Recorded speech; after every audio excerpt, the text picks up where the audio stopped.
Hello guys, it's BO6 and today we're going to be talking about Black Ops 6 Zombies, because we actually finally have a new map on the horizon. And this one's sort of similar to Origins in a way, like some inspiration from Origins. As we know with Citadel, they more is sort of like inspiration from the Horizon Drax. So of course we now have the new map, The Tomb, which is sort of like an inspiration from Origins. I don't exactly know if it'll be an exact copy. I'll go more onto that later, my thoughts on that.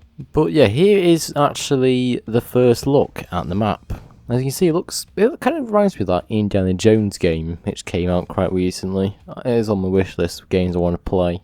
I don't exactly get the same kind of atmosphere from, Citadel. I think Citadel had a bit more of a eerie atmosphere, whereas this sort of has like a less spooky atmosphere. I don't know, maybe like the underground stuff will probably give some more depth to it. And basically this post was a part of the 115 day. Apparently 115 day has been a day for like ages. I don't know if you even knew about it. So that's what I learned recently. In celebration of 115 day, we have gold gums, double player XP, weapon XP, battle pass XP, all that stuff. And we also got a logo as well for a new map, The Tomb, which actually looks quite cool. We've got like a skull theme going on, like an ancient theme. And they just want to get out of the way with launching our next Zombies map in less than 2 weeks. And so just after the release of Citadel Day More in Season 1 Reloaded, The Tomb will actually drop at the very start of Season 2, which is actually good. That way Zombies stuff isn't just getting shifted aside just for the sake of multiplayer, let's say. And Warzone, that's the thing with Season 1, I felt like they focused more on multiplayer and sort of did the zombie stuff later. So yeah, it takes place after the events of Citadel Day More. I still yet to complete the Easter egg, that is on my things to do. And after Kraft's final words, they go to a nearby excavation site to secure the Sentinel artifact. Something we actually haven't seen since Black Ops 4, so that's interesting. Of course, they are bringing back a lot of the Chaos story from Black Ops 4. I've never really been a fan of the Chaos story or any kind of story in Zombies. It's just been too overcomplicated. Never found much intrigue in it. So it's the remains of ancient burial grounds of the suspected origins again dating back to 2500 BCE. These catacombs went undisturbed for centuries until the early 1900s, and what lies beneath may run deeper than anyone ever imagined. It is based on Origins because I think Origins is based in like World War One. So it's definitely around the 1900s. I don't know if we're going to get the staffs back. So rumour has it a British archaeologist conducted an excavation back in 1908. Nobody can say for sure what became of him. A handful of photographs from his doomed expedition have recently surfaced. So Marjorie, you would simply not believe this place.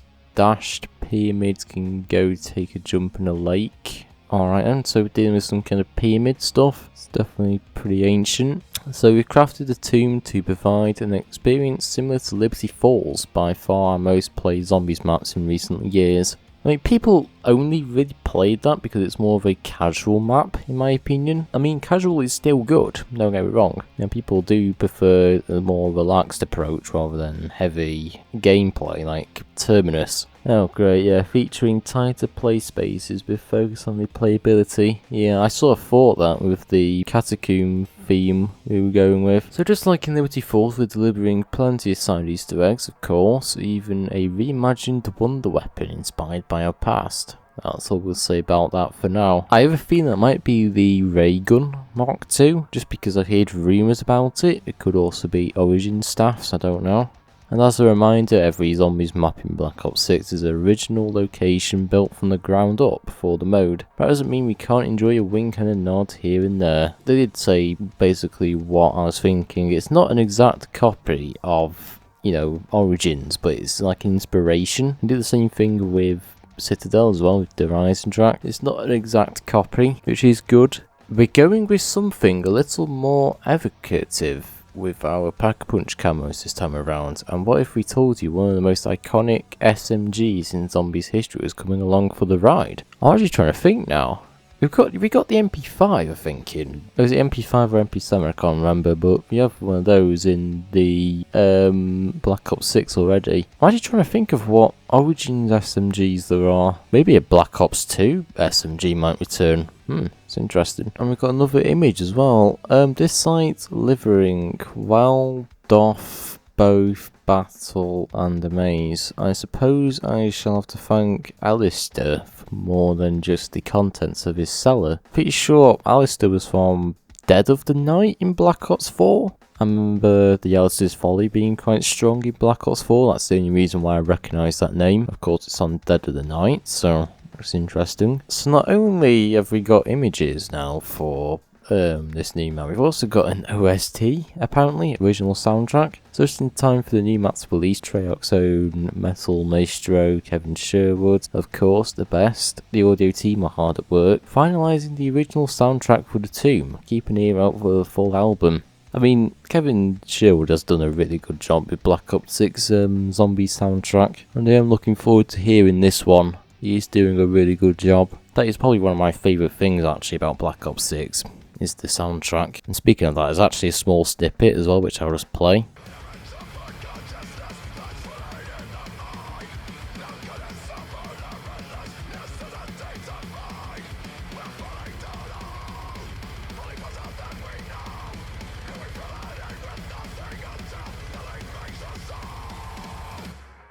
It does sound like one of the old zombie soundtracks. Interesting. I don't know if it's like, exactly like it, but it does sound like going back to basics kind of thing, if you get what I mean. And of course we also have some quality of life as well. We've got challenge tracking and near completion, zombies and multiplayer. You might only track up to 10 calling card challenges. If you're into challenges and doing all that stuff, then that's for you. I don't personally do them. Co-op pause in matches where everyone is in the same party. The party leader will now be able to pause the game for everybody. That's pretty cool. I have a feeling though they could have done this like at the beginning. It wouldn't be too hard to implement, but I guess they had other things to focus on. AFK kick loadout recovery. If a player gets kicked for going AFK, and they'll be able to rejoin and restore the loadout. Pretty cool. I didn't know that was actually a thing at first. And finally, we have a separate HUD preset for zombies and multiplayer. Finally, I don't have to use the default one now. Because I remember I tried using the zombies one, but then every time I go to multiplayer, it would just stay the same. I don't know why they didn't just do separate ones. I'm pretty sure they said they were going to let you customise your HUD, but I guess that's out the window.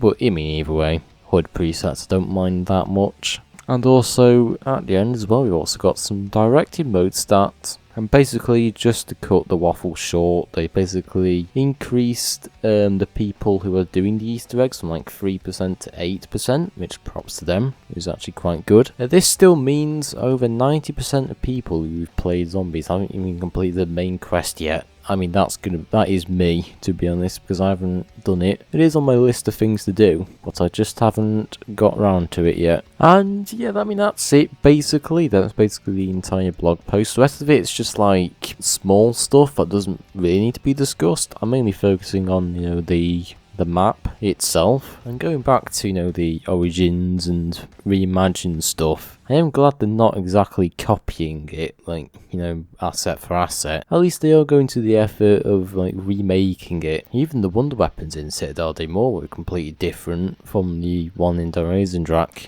although it had the same concept. But at the same time, I feel like they're sort of playing it a bit safe. Like, we haven't really had anything too new, which I know might sound very bizarre considering the new maps we got. And they are new, but they just feel like they've been copied off other elements of already existing maps. And to be fair, as good as it is, reimagining a map, I do prefer they just basically try something completely new, something they never did. That's just my only real verdict with all this. What do you think of this news anyway? Do let me know in the comments. Don't forget to like, subscribe, join Discord if you're new, and I'll see you in the next video.